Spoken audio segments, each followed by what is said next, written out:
মোর কপালটা এত খারাপ আমি কেমনে কমো আর তো সাক দেখ উপরে গাড়ির তেল ফুরাই গেল নিচে আছে পেট্রোল পাম্পটা। এটা ভিডিওটা ছিল ওই দিনকার যেদিনকার তুলসিয়াটা ওভার ব্রিজত ঘুরবা গেল সব কিছু পয়লা থেকে খুঁজি কি আর কম সব দিনকার মতো ওই দিনকার বিকালের দিক না ঘুরবা চলে গেলেন অল্প ওভার ব্রিজে লাগা ওভার ব্রিজে আসে দেখছি এত ভিড় যে কি কমার। তারপর আমরা ওই না থামে না দুই একটা ফটোশুট কিলা করছিল আর ওই সুমকাই দুখান গাড়ি একদম বরকা করে অ্যাক্সিডেন্ট করে দিল। অ্যাক্সিডেন্টটা হল গেলে খুব খাতারনাক কিন্তু কারো কিছু নেই এটা অ্যাক্সিডেন্টটা যে হলে এত ভিড় জমে গেলে আর কি কম আর মনে হচ্ছে যে মোর বিহার ভোজ খাওয়া চালালে সবাই চালানো এই দিক না এই যে এখানে দেখাবো যে এটা হচ্ছে তুলসিয়াটা হাট উপরে থেকে দেখো এইরকমই। তারপরে আমরা সবাই মিলে দুই একটা রিলস গুলা বানানো। हेलो एवरीवन, जब से तुझको देखा हम लोग आ चुके हैं तुलसीटा ओवर ब्रिज में।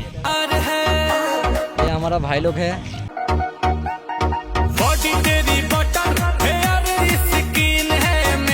বানাই গুনা চলে আসেন ঘর যাবো আর দেখিছি তো মোর তেল ফুরা গেল। তেল যে না ফুরালে নিচে দিক না আছে পেট্রোল পাম্প উপরেছি আমি কেমনে যাবো কেতানে ঘুরে যাবো কি কম আসছে। তারপর কোনো মতো পেট্রোল পাম্পটা পৌঁছানো তেল ভরে করে ভালো করে দিয়ে দিয়ে একেবারে যে সময় গাড়ি খারাপ খিলাই দিন আমরা কিছু খাইলে না হলে আমরা ফের যাবানি করেন বাড়ি। তুলসিয়াটা একটা জাভেদ বিরিয়ানি নামের রেস্টুরেন্টে ওই না চালাই গেল সবাই মিলে আমরা কিছু খাবার দেয়। তারপর ওরাই 2-3 জন মিলে কেউ অর্ডার দিলাম মুই তো নিয়ে দিন আর মোলা পয়সা নিয়ে আমি অর্ডার দিব লোকের টাকায় খাওয়া বসি খাই লিখে একদম গেদিয়াই কি কম আর ভালো করে খাই দেয় একদম পহন মান মানে এত বডি হয়ে গেলে যে কি কম আর। তারপরে যখন খাওয়া হয়ে গেলে তো আর কি করি হাত মুখ ধুয়ে নিল ভালো করে পর টাকা মাখা দিয়ে আলে মই গাড়িখানি স্টার্ট করবো তারপর চালানো চন্দ্রপুর হবে না বাড়ি যখন চালানো তার কি কম এনাতে ছোট ব্লগটা শেষ করে দিচ্ছি আজকে।